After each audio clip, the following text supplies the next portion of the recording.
मैं प्रकाश चंद चौरसिया उत्कृष्ट विद्यालय साचपानी धनोरा जिला सिवनी से।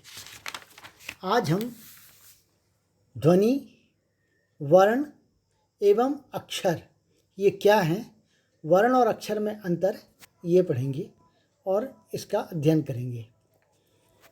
ध्वनि, वर्ण एवं अक्षर। सामान्य रूप से वर्ण और अक्षर को हम एक ही मानते आए हैं।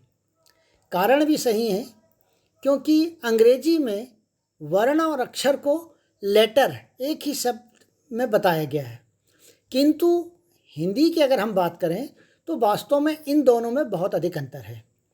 ध्वनि का भाषा में क्या महत्व है, ये भी हम आज इस वीडियो में देखेंगे कि ध्वनि क्या है और इसका महत्व क्या है।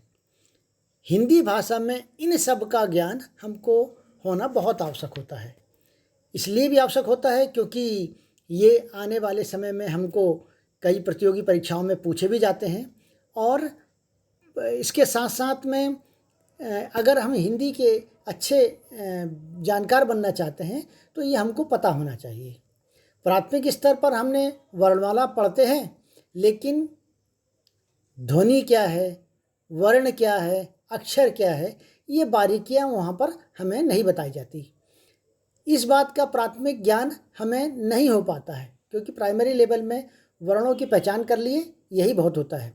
आज हम इन सब के बारे में, अर्थात ध्वनि के बारे में, वर्ण के बारे में तथा अक्षर के बारे में इस वीडियो में जानेंगे। साथ ही वर्ण एवं अक्षर में मूलतः क्या क्या अंतर हैं, और वर्ण की गणना कैसे करते हैं, अक्षर की गणना कैसे करते हैं, ये आज हम इस वीडियो में देखेंगे।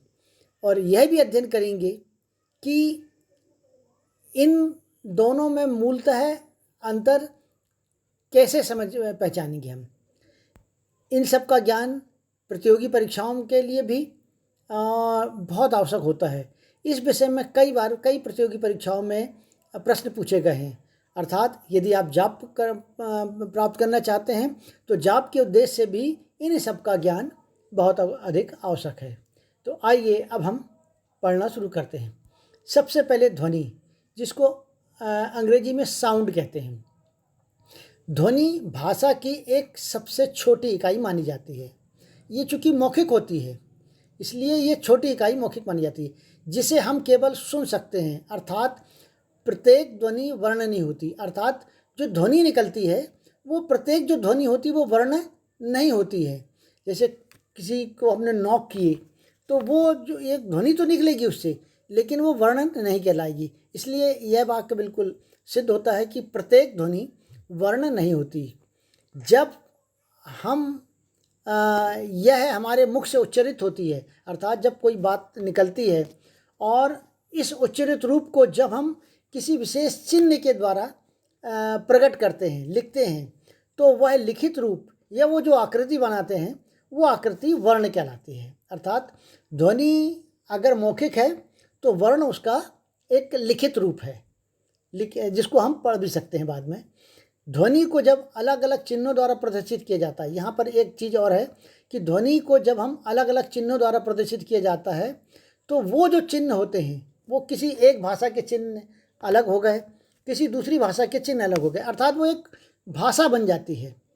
जैसे भारत, अब यहाँ पर भा में आ की मात्रा रा और ता, ये जो भारत शब्द लिखा है ये हिंदी में ऐसा लिखते हैं, क्योंकि भारत जो लिखा है वो वैसी ही आकृति हिंदी में बनाई जाती है। लेकिन अगर हम अंग्रेजी की बात करें तो अंग्रेजी में भारत को BHARAT अर्थात अलग तरह से प्रदर्शित करते हैं, अलग तरह से लिखते हैं, और जिसको हम हिंदी में लिखते हैं तो वो वर्ण कहलाते हैं। अंग्रेजी में उसी चीज़ को हम अल्फ़ाबेट कहने लगते हैं। तो इस तरह से जो ध्वनि होती है वो ध्वनि को जब हम लिखते हैं तो वो वर्ण बन जाते हैं। अब वर्ण कैसे अक्षर बनते हैं हम आगे देखेंगे। तो ये ध्वनि के बारे में आपको जानकारी दिया। अब अगर हम देखें अगला लेटर, वर्ण जिसको कहते हैं लेटर।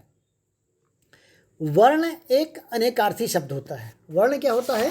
एक अनेकार्थी शब्द होता है, और अनेकार्थी से आशय है कि इसके अलग अलग अर्थ लगाए जाते हैं। वर्ण का अर्थ रंग, रंग से भी लगाया जाता है कि ये तो गौर वर्ण का है, ये श्याम वर्ण का है, अर्थात ये गोरा है, ये सांवला है, तो ये वर्ण का इस लगाते हैं। जाति से भी वर्ण का लगाया जाता है कि किस वर्ण का है। तो वर्ण व्यवस्था, हमारे यहाँ जो 4 वर्ण व्यवस्था बनाई गई है, ब्राह्मण, क्षत्रिय, वैश्य और शूद्र, ये वर्ण व्यवस्था को भी हम वर्ण के माध्यम से पहचानते हैं, अर्थात चारों वर्ण व्यवस्था के अंतर्गत माने जाते हैं। आकृति, रूप, रंग आदि में भी वर्ण शब्द का प्रयोग सामान्य तौर पर किया जाता रहा है। लेकिन अब हम देखेंगे ध्वनि जब विभिन्न चिन्हों द्वारा प्रदर्शित की जाती है तो वह चिन्ह वर्ण कहलाने लगते हैं, अर्थात जब ध्वनि जो रहती है विभिन्न किसी एक विशेष चिन्ह के माध्यम से हम उसको बनाते हैं, विशेष आकृति जब हम बनाते हैं तो वो कहलाने लगती है, वर्ण कहलाने लगती है। इसलिए जिस तरह ध्वनि भाषा की सबसे छोटी इकाई है, वर्ण भी भाषा की सबसे छोटी इकाई मानी गई है, अर्थात ध्वनि को या भाषा को हम ध्वनि को या वर्ण को हम भाषा की सबसे छोटी इकाई मानते हैं। वर्ण चूँकि सबसे छोटी इकाई है इसलिए इसके खंड नहीं किए जा सकते, सबसे छोटी इकाई का अर्थात इसके और टुकड़े नहीं किए जा सकते, उसे और तोड़ा नहीं जा सकता, अर्थात वर्ण को हम और अधिक नहीं तोड़ सकते। और इसकी पहचानने की और एक विशेष बात है कि सभी स्वर एवं स्वर रहित व्यंजन वर्ण कहलाते हैं। स्वर रहित व्यंजन मतलब जैसे का है उसमें हलंत लग दिया जाता है तो वो स्वर रहित व्यंजन बन जाते हैं। जैसे इसमें मैं उदाहरण के लिए मैं लिखा हूँ मैंने आ ई उ, ये तो स्वर हैं, तो स्वर वर्ण होते छे, साथ में जो व्यंजन होते हैं का, इसमें जब हलंत लग जाता ख ग घ, जिसका हम स्वतंत्र उच्चारण नहीं कर सकते, तो का ख ग घ ये जो है अगर इसमें हल लग जाता तो ये वर्ण कहलाते, ये मूल वर्ण कहलाते हैं। तो इस तरह से ये वर्ण अलग अलग होते हैं। जब हम इसको तोड़ेंगे, अलग अलग तोड़ के इसका उदाहरण देखेंगे तो आपको और अच्छे से समझ में आ जाएगा। किसी शब्दों में वर्णों की गणना कैसे की जाती है, जैसे साला शब्द में अगर वर्णों की गणना करनी हो तो आधाशा, धन आ, धन ल, धन आ, इस तरह इसमें साला शब्द में कितने वर्ण हो गए? 4 वर्ण हो गए। लेकिन अगर अक्षर की बात करें तो सा और ला 2 अक्षर हैं, तो ये वर्ण में शब्द को तोड़ दिया जाता है। अब सा ये अलग वर्ण है, आ अलग वर्ण है, ये दोनों जब मिल जाते हैं तो सा एक अक्षर बन जाता है। तो यहाँ पर ये 4 वर्ण हो जाते हैं। तो इस तरह से ये वर्णों की गणना मैंने आपको बताया। अब देखेंगे हम आगे अक्षर। अक्षर एक अनेकार्थी शब्द है, जैसा कि पहले भी आपको पता लगता है, और अक्षर एक अनेकार्थी शब्द है। अलग अलग विद्वानों ने इसकी अलग अलग परिभाषा दी है।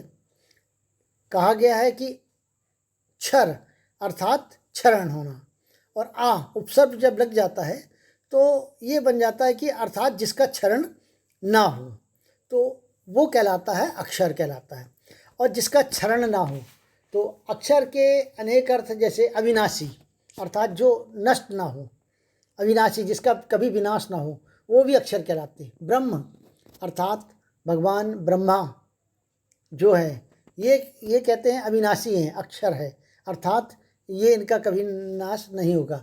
परमात्मा ईश्वर, आत्मा, आत्मा कहते हैं कई बार कि आत्मा अनंत है, आत्मा कभी मरती नहीं है। शिव भगवान शिव, भगवान विष्णु, इनको भी अक्षर ही माना गया है, अर्थात ये अविनाशी हैं।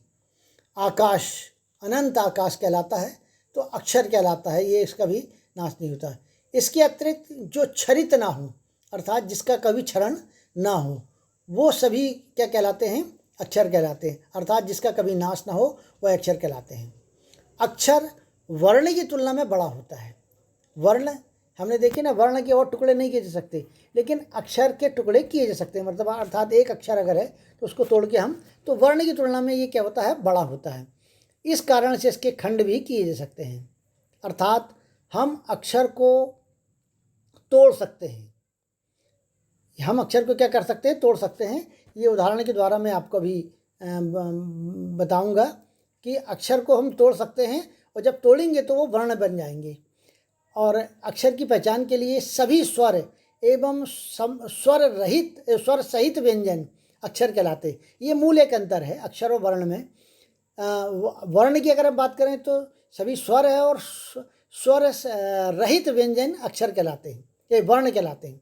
और अक्षर की अगर हम बात करें तो सभी स्वर एवं स्वर सहित व्यंजन, स्वर सहित, यहाँ पर इस बात का ध्यान देना कि स्वर सहित व्यंजन जो होते हैं वो अक्षर कहलाते हैं। अगर स्वर रहित हो गए तो वो क्या कहलाएंगे? वर्ण कहलाएंगे। उदाहरण देख लेंगे, आ ई का की, ये सभी क्या है? अक्षर कहलाते हैं। अब किसी शब्दों में अक्षर की गणना, किसी शब्द में अक्षर की गणना अगर हम करना, जैसे साला, साला शब्द में अक्षरों की गणना करनी हो तो शा एक अक्षर है और ला एक अक्षर है, अर्थात 2 अक्षर हो जाएंगे। और अगर इसके पहले हमने देखे थे कि उसमें कितने वर्ण थे? 4 वर्ण थे। तो एक मूल अंतर ये उदाहरण के द्वारा मैंने आपको बताने का प्रयास किया है। अब अगला देखेंगे अंतर, मूलतः अंतर, इसको अगर हम देखेंगे तो आपको और स्पष्ट हो जाएगा और कि क्या क्या है। नंबर 1 है वर्ण में। अगर हम देखें तो वर्ण भाषा की सबसे छोटी इकाई होती है। सबसे छोटी इकाई का आशय, इसके और भाग हम नहीं कर सकते, इसके और टुकड़े नहीं कर सकते। अक्षर वर्ण से बड़ी इकाई होती है। वर्ण से कैसी होती है? बड़ी इकाई होती है। नंबर 2, वर्ण को हम तोड़ नहीं सकते। जैसे कि मैंने पिछली बार बताया था कि वर्ण को हम तोड़ नहीं सकते, अलग अलग भाग नहीं कर सकते, सबसे छोटी इकाई होती है। अक्षर को हम तोड़ सकते हैं। अक्षर को क्या कर सकते हैं? हम तोड़ सकते हैं। तीसरा है स्वर एवं स्वर रहित व्यंजन वर्ण कहलाते हैं। स्वर रहित व्यंजन, रहित है यहाँ पर, इस बात का ध्यान देना, तो ये वर्ण कहलाते हैं। और समस्त स्वर एवं स्वर सहित व्यंजन अक्षर कहलाते हैं। यहाँ पर रहित लिखा गया है, ये इसको आप वो कर लीजिए, इसको सहित कर दीजिएगा, तो स्वर सहित व्यंजन अक्षर कहलाते हैं। अब वर्ण में देखिए आ ई उ क ख ग घ आदि, ये सब वर्ण हैं। और आ उ के का की कु की, ये सब क्या है? अक्षर है। वर्ण की गणना बाजा, जैसे एक शब्द ले लिए बाजा, इसमें दोनों शब्दों में गणना, तो आधा बा, क्योंकि ये वो है, धन आ, धन आधा जा, धन आ, इस तरह से 4 वर्ण हो गए। और अक्षर की अगर बात करें तो वा और जा, ये 2 अक्षर हो गए। तो इस तरह से वर्ण और अक्षर, इन दोनों में मूलतः जो 4-5 अंतर है, मैंने आपको बताने का प्रयास किया है। आशा है कि आपका वर्ण और अक्षर और ध्वनि क्या है इस संबंध में आपका जो सोच है वो क्लियर होगी। आपको अब किसी प्रकार का भेद नहीं होगा, उसको पहचानने में सुविधा होगी। आशा है कि आपको ये वीडियो पसंद आया होगा। अगर पसंद आया है तो इसे अपने अन्य मित्रों को सेंड करेगा और सब्सक्राइब भी करिएगा, ताकि मेरे आने वाले अन्य वीडियो जो व्याकरण से संबंधित है वो आपको सहजता से प्राप्त हो जाए। धन्यवाद।